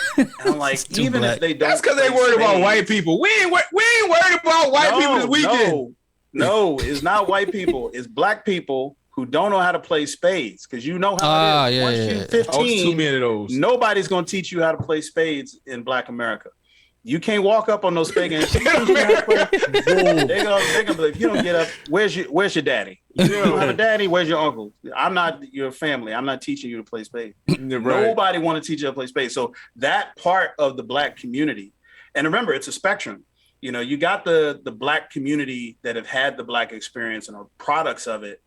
And then there are the people who are black who have not had the black experience. Right. Because they're from Sanford, North Carolina, or Booganook, South Carolina, or whatever, and they're coming to get it, And I think it's similar when you see who's coming to the HBCUs. A lot of the black people who go to HBCUs will tell you, I grew up in a white neighborhood. I've lived in this era. All my friends are white. I went to all these white schools, and I was like, I really need to connect with my people. So I'm going to an HBCU so I can connect with my culture, connect with my people. Exactly, and those folks are. I think there's a lot of them that are using Blerdcon as kind of that same way. Like, wait, I don't have like a black environment for my cousin. And then you come in, and then it's like, I mean, look, y'all were there in 2019. Yeah, right. And you saw the faces of at least 1 or 2 people who obviously had never been in a room, lost in the sauce. What? I've just never seen this many black people anywhere ever for any reason. And it just kind of like frozen in awe, just kind of looking around and don't really know what to do. Yeah, those are the ones that I'm like, okay, Spades tournament, that might go over some people's head. But it ended up being a really positive experience. What I would add is maybe we have a panel on Friday if the Spades tournament's on Saturday. We have a panel that teaches the fundamental of spades for people who don't know it. Right? That's dangerous. Right? I don't know. You might be setting some people up. We're just gonna go through to the fundamentals of BitWiz, the fundamentals. What's a cut book? How do you bid? What's board? What's a Boston? That might be a setup. That might be a setup because somebody like, I watch this fundamental and get in there with somebody who really plays spades, and then they be like, yo, you gotta get off this table right now. I almost got in a fist fight with my frat brother in Atlanta over a spades game, man. I thought he was going to kill me in the parking lot because I cut it. Wait, why'd you tell me you had that book? Yeah, I mean, we cutting over me. Cut my diamonds, nigga. I'm like, dude, that was an hour ago. What are you talking about? No, fuck that. Shit. Everybody remember that shit. You ain't watching the board. I was cutting diamonds the whole time. I swear to God. Nah, but y'all, like, it's kind of like a rite of passage. Like, you know, if you get like, if somebody cuts your books, you gotta fight about it after. But it's like, yeah, we gonna be boys again though. Like, it's all good, but it's just like I gotta punch in your face though. Oh yeah, some people might not be boys after. We got not. If you really friends, maybe we give them. Maybe we give them beginner stickers.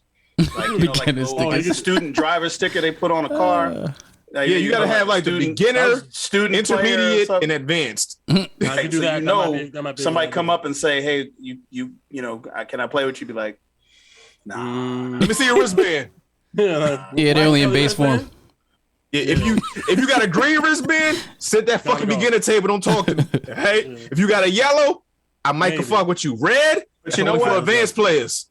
People snuck in, and we didn't even think about it this way, but because it wasn't intended to be this way.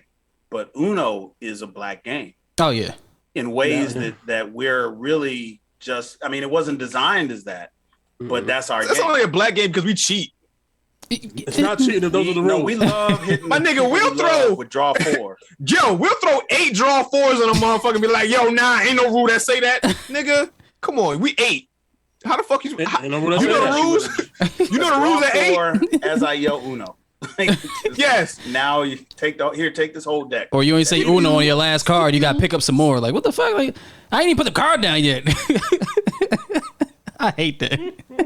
So they were playing both at the tournament, so we could probably include that too. So anyway, yeah, that's the whole idea.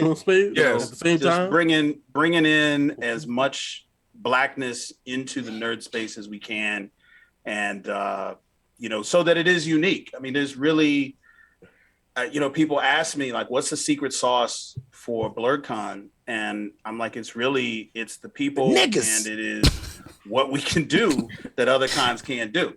You know, I mean, you don't have the institutional DNA at an all-white convention to do a spades tournament without people getting mad. You know, I mean, no, that's what it's almost literally what it's called. And, you know, if you were to do it, like people might get offended. Like black people, if you did a spades tournament at your local, just regular con run by Joe Blow White guy, like y'all would be like, nah, these fucking white people pandering. It's pandering. I'm uncomfortable. Not sure what's, you know. You got the Henny on the side. Because we're in the space that we're in. Yeah, ain't nobody cussing. Ain't no Henny on the side. Ain't nobody uncle fucking on the grill and shit.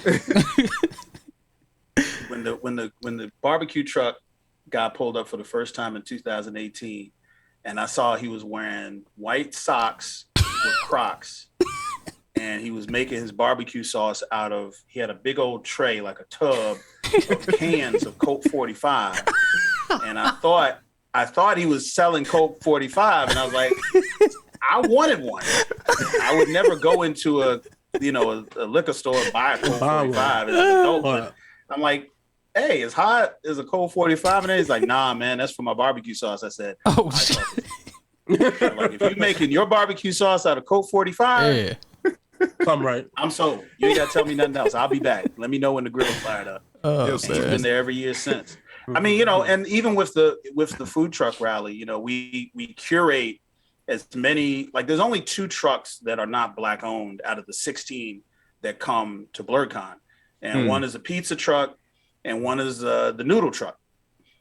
We're just not doing noodles yet. You know, when we get to doing noodles, I'll call the brother. But right now, we ain't got nobody doing it. We ain't got nobody doing it. And so people are like, even looking at these black-owned trucks, you know, you got the Jamaican vegan truck, and you got the barbecue truck, and you got the slider truck, and the ice cream truck, and, you know, we're all doing it, you know, but, you know, however we can insert it in, you know, every year we want to do something new, and that's how we do it. Yo, I ain't gonna hold you.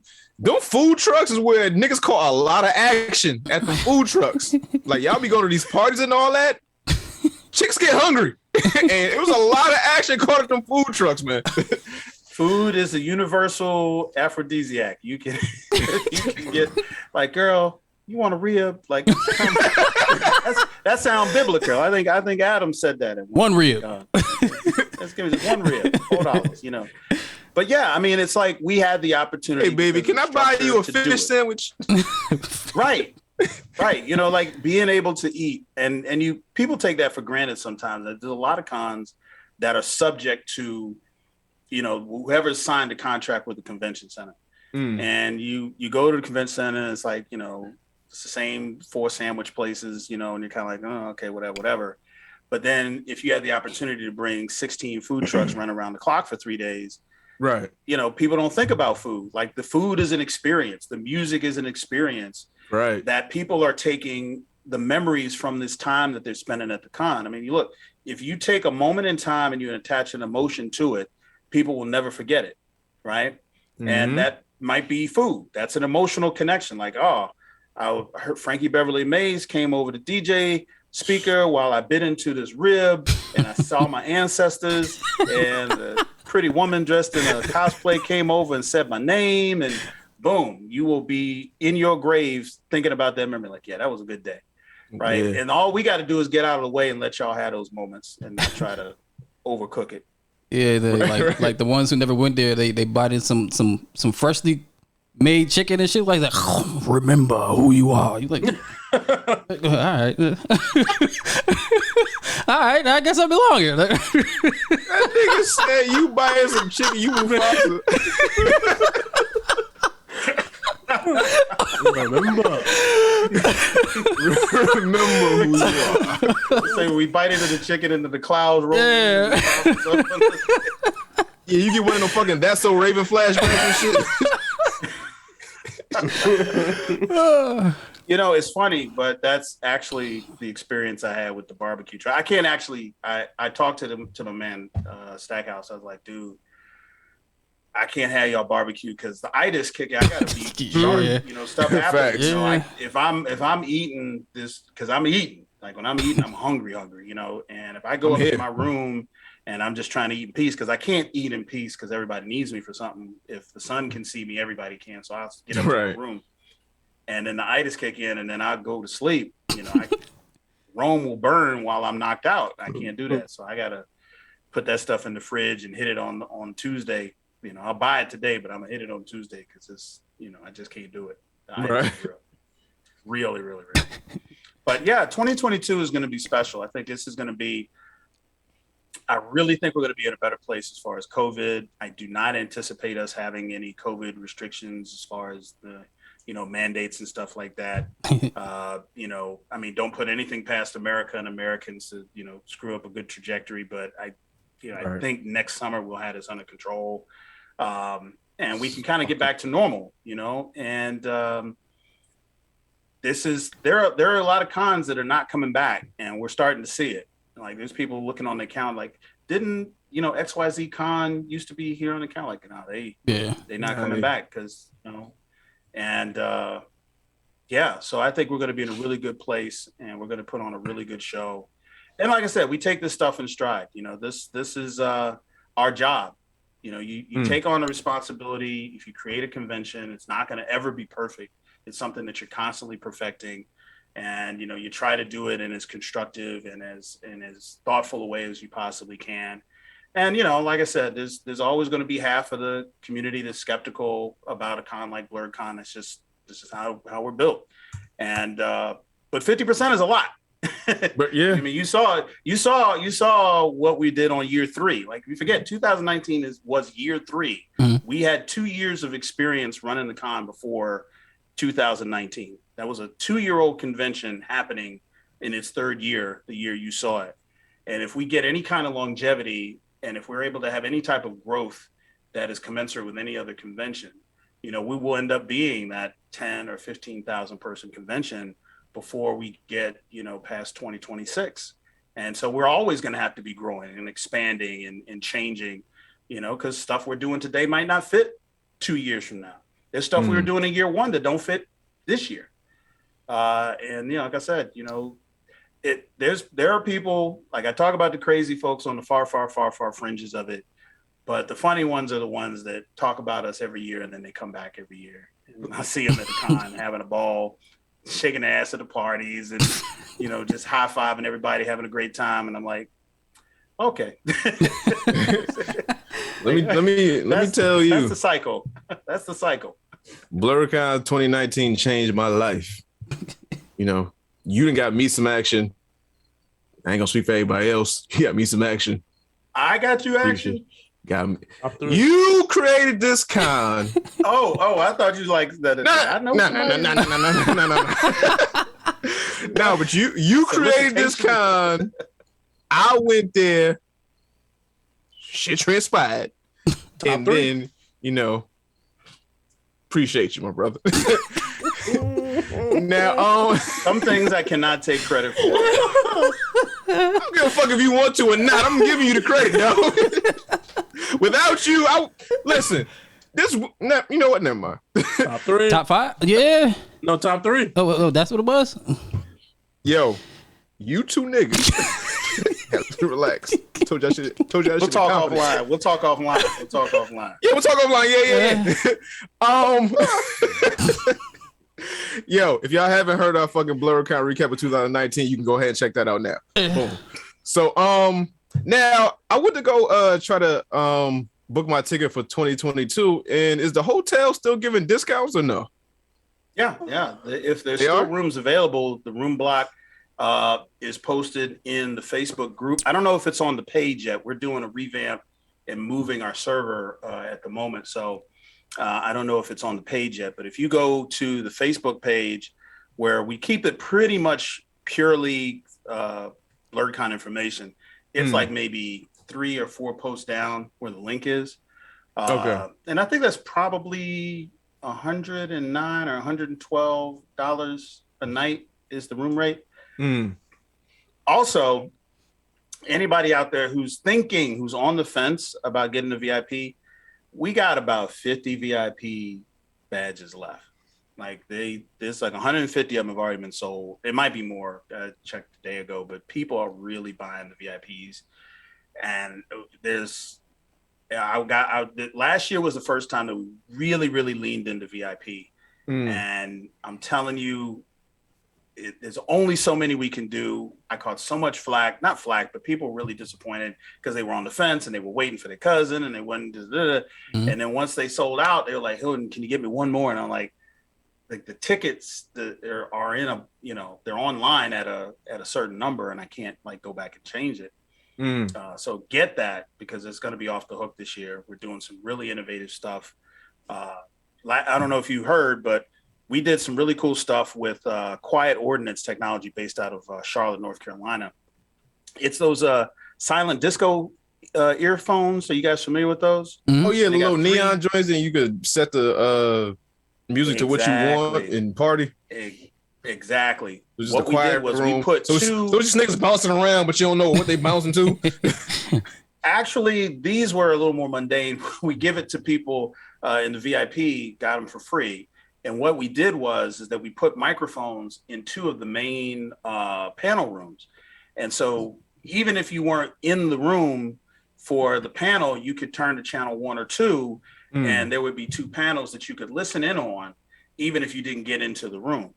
And so people really took advantage of that. There was a third one that we were piping in from the main ballroom in, and we're going to expand that and do some more things with it.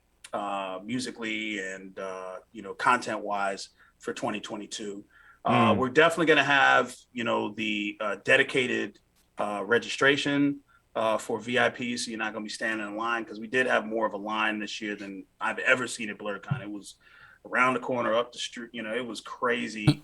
Like on Friday, I'd never seen it like that. But that's the enthusiasm of the people, and we're used to it now. And then, the parties, are going to be on the hook. This is what we did this year that was revolutionary. We did a late night party called a pre-dawn, and we went from 11 o'clock to 5 in the morning on Saturday. So I normally a hotel party in any hotel, lights on, 1:30, everybody out. Everybody get the fuck out. By 2. I was like, nah, people got too much energy. And I told the hotel, I was like, if y'all want people screaming and running around and acting crazy in the middle of the night, that's how you do it. I said, but if you let them in that room and you let them DJs spin, we can have them crawling on their bellies out of there. They'll be so tired. They don't want to do nothing after that. And then y'all can have a quiet place and everything. And they were like, okay, let's do it. So we had it was roughly 7 hours with the party, with the concert that we had with Afro Cocoa Puff. So there's a lot of revolutionary stuff that we did that we're going to repeat and expand on. So just keep an eye out for the announcements, and hopefully the guest list will be able to expand. Once COVID starts clearing up, we got some ideas of some folks we want to reach out to, but we'll see what the fall holds. Okay, so right after this episode is over, I'm gonna go ahead and book my ticket, and hopefully, we can get to 2022 without any crazy viruses, fucking COVID, whatever the fucks, and we can just go there and have a good black ass time. Get your shot, man. Just get it. I'm gonna get the Illuminati. shot. I know it's the Illuminati. Just let them have it, man. I know it's the nanites. Just take the nanites, man. What's the nanites, man? Look. We going. This. Look, I know in 30 years we're gonna be the Borg, and they're gonna trace it back to this shot. But for now, let's just do it. Just do it. Now, my whole thing is that stop calling it a vaccine when it's just a shot. It's not a cure-all. It's just a fucking shot to make sure you don't fucking get the worst of the symptoms. Stop calling it a vaccine. Vaccines cure shit. Just don't cure shit. No, a cure stuff. Vaccines prevent you from doing exactly what they do. It's like it keep you from dying. That's all it is. That's all it is. So when you get sick, you get a little sniffle, a little red eye. Your homeboys can still hang with you. Be like, oh, look at you got a little red eye, man. Look at you. Yeah. COVID ass, but just joking. You can joke with COVID when you get the shot. Now, if you don't have the shot and you get COVID, people be like, oh man, you got your affairs in order. Yeah. Legal Zoom, and like, you don't want that. Legal Zoom. I don't want to lose nobody else to COVID. I'm telling you, I'm mad at COVID. Man. It's ruined my life. It's the worst thing that I could have ever met. A comet could have hit Earth and done less damage to the world, killed less people than this damn virus. I mean, depending on where it hit, obviously, but still, I'm like, dang, it messed up my con world. I didn't know all my friends went to cons. Yeah. I didn't know that all the people that I consider friends, I would see them at cons. I thought I had all these friends that lived around me, and ain't nobody living there. I'm like, oh, where y'all at, man? Oh, New Jersey. Damn, I thought you lived in because you see him at MagFest, and you see him at Otakon, you see him at Blerdcon, and you see him at, KatsuCon. You think, oh yeah, Maryland, DC. Where you at? Boston. Damn. I'm not going to Boston. Going to fucking racist ass Boston. I'm not going to Boston. Yeah, going to racist ass Boston. It's racist not shit going up back there. to Boston. Yeah, so yeah, I miss it. I miss the world. So hopefully we'll be safe and back in business soon. Yeah, so hopefully you'll see all three of us at Blerdcon 2022. Hilton, is there anything else that we didn't cover that you want to say? Is there any, feeling that you want to put out there? Any statement you want to put out there? Anything that you want to say in closing? The thing that I've always wanted for Blerdcon is what has shown to be true time and time again. Even when we get stuff wrong, I want people to look at Blerdcon as their con. And if the solution, requires your input as a community, or requires your volunteerism as a community, or just, you communicating with us, that's what I'm looking for. There are cons out there that people look at as this administrative function that they could give a damn about. And I think a lot of the anger and even a lot of the hurt that some people felt about this last issue was because they love Blerdcon and they love the Blerd community. And even if that turned into anger toward us, it still comes from a place of love, and I've always wanted that for Blerdcon. And I am convinced that if we continue to have dialogue and realistic expectations of one another, from the management and the leadership to the attendees and the participants, there's really nothing that we can't get past. And, like I said, I'm just a nerd like everybody else here, and my Black experience is projected onto the convention, and the community shapes the direction that the con goes for the most part. I don't do anything that the con community doesn't enjoy, that doesn't make any sense. So your continued feedback, your continued engagement is always going to be beneficial to the convention, even when you're mad, even when you're kicking stuff over at your house or cussing us out in private chats or whatever. That's still okay, as long as at the end of the day, we're all working toward a better convention and the betterment of the community. Because like I said, there's a lot of folks out there who may not be bold enough to reach out to me directly. I understand that. People are very non-confrontational in the Blerd community, and that's fine. But, yeah, not me. An email, a message, hit the questionnaire. It's anonymous, and just put your suggestions out there at the end of each convention. That's what we need. That is support of Black business, is even when we get it wrong, or even if you see something that needs drastic and immediate correction, that we're all on board to make that happen. Because 2022 is going to be so dope just because of us having to go through some of the things that we had to go through to get 2021 right. And these types of discussions, this type of dialogue is important. So I really appreciate you guys inviting me on. I know there was some fits and starts with the scheduling and stuff, but I was like, no, it's all good.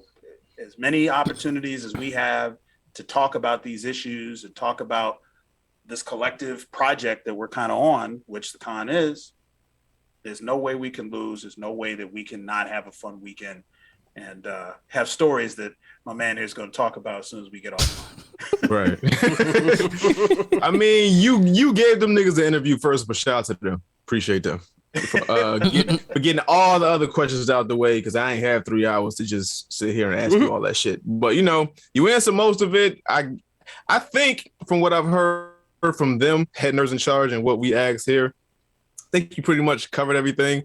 If you revisit this thing again when it comes to, I guess, like, there's a whole, I guess, case with, like, not sexual assault, but like revenge porn, whatever the fuck, the contests, whatever the case may be, I think you pretty much covered all bases. Now all we have to look for is 2022. My nigga, appreciate you for being as Black as you are, throwing the blackest convention that weekend that I can think of. Coming up on Blerdcon 2022, we'll probably talk to you again to see what you implement or initiatives that you have, or if anything's changed, whatever the case may be. Probably talk to you then, but come back down here, man. Look, we got cons that's going to happen this year. And if y'all feel safe enough to come out, man, I will be at other cons. I will be find somebody to go. I don't like going places by myself. I gotta find somebody to go. Who are these cats? I don't leave the house. You got a low jack on your so Hesh. You got a low the jack hurting on your, fat on your nigga, right? ankle? The fat nigga that's hurting, right? Yeah. He don't really like people. I don't really fault him for that. I don't really push it. Boom. This nigga, I don't know what he be doing. He be tired of a whole bunch of other shit. I don't be asking no questions. I'd be like, yo, you want to do it? He said yes or no. Either he with it or he ain't. Okay, cool. I gotta find other people to go with. I mean, I can go down there and make friends probably, but it's just like I don't like initially going down there by myself. I don't go nowhere by myself. You said what, Hesh? I have a choreographed group of people that's gonna be there with me or meet me there. So I'm with you. I'm comfortable in crowds, but I got a mission, so I got to have my people with me. Right. So if you go to a con, Blerdcon's going to be there. I'm going to be there. You'll have people there, and the con. We bring a little bit of Blerdcon with us everywhere we go. So we'll be going to cons this fall. I'll be at Anime NYC. I'll be at New York Comic Con. I'll be at NecoCon. I'll probably be down at Momo's Winter Fest in December too. Afropunk in September down in Atlanta. So I'm out here promoting Blerdcon and doing partnerships and stuff. So if y'all look at something and you hear that we're gonna be there, man, y'all family, come on through. Pull up. I mean, look. Everybody pull up. If you can hear the sound of my voice, pull up. Hilton gonna be there. You can ask him anything that we didn't ask, anything you want to ask him. Oh, you put me to work. I mean, we got a pretty solid fan base, dog. I don't know who's gonna pull up the wood, dog. I don't know.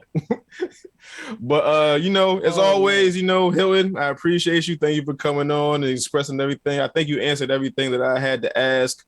So I guess until 2022, I guess we'll holler at you, man. 2022. All right, man.